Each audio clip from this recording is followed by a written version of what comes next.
বাঘের গর্জন শুনবে বিশ্ব, লড়াই হবে আবার।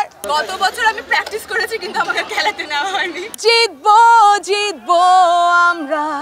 ক্রিকেটে অবশ্যই আমার পছন্দের প্লেয়ার হচ্ছে তামিম ইকবাল। আমার চাটগিয়া ছেলেকে অনেক পছন্দ করি। যেই হারাক, যেই ক্যাচ ধরুক, যেই আসলে আউটটা করুক না কেন, সেলিব্রেশন সবার। হ্যাঁ, গতবারে আসলে যখনই বারবার 6 আর 4 হচ্ছিল তখনই আমার গানটা বাজছিল জিতবো জিতবো আমরা।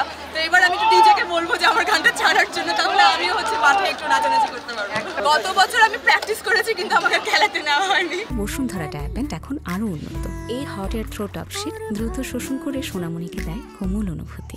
আমি হয়তো অতটা ভালো খেলতে পারছিলাম না, আমি আমার টিমের জন্য স্যাক্রিফাইস করেছি। আমার কাছ থেকে আরো বেটার প্লেয়ার ছিল আমার টিমে। তো আমার মনে হয়েছে যে আমি আমার জায়গাটা ছেড়ে দিয়ে আমার বেস্ট প্লেয়ারটাকে খেলতে দেওয়াটা উচিত।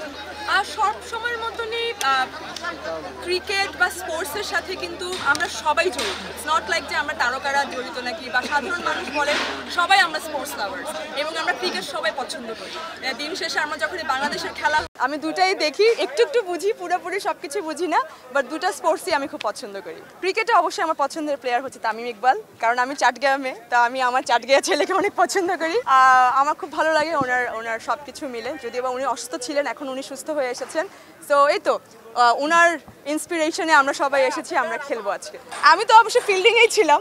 আমি আমার টিমকে বলেছিলাম যেখানে বলটা কম আসে আমাকে ওখানেই রাখতে, এবং আমি মোট কথা হচ্ছে আমি অনেক এনজয় করেছি। আর আমরা যেহেতু হারিয়েছি, এটাই তো, যেই হারাক, যেই ক্যাচ ধরুক, যেই আসলে আউটটা করুক না কেন, সেলিব্রেশন সবার। হ্যাঁ, আমি একটা ক্যাচ ধরতে চাই, একটা আউট করতে চাই, এবং হচ্ছে যে ভিক্টরি একটা নিতে চাই যে ক্যাচটা ধরার পরে, এটা ইচ্ছা আছে। আর অবশ্যই চাই আমি আমার টিম, রাজভাইয়ের টিম টাইটান্স জিতুক, এটাই আমার প্রত্যাশা। অবশ্যই আমি গতবারের গানটাই করি।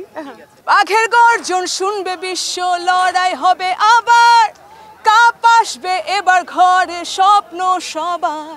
ব্যাটে বলে জমবে খেলা, যাব বহুদূর, চারিদিকে বাজবে শুধু বিজয়েরই সুর। জিতবো জিতবো আমরা, হে জিতবো জিতবো আমরা। আমরা অলরেডি জিতছি মনে হয়, তো আমি চলে যাই গ্যালারিতে, এখন সবার সাথে উপভোগ করবো খেলা। Thank you so much.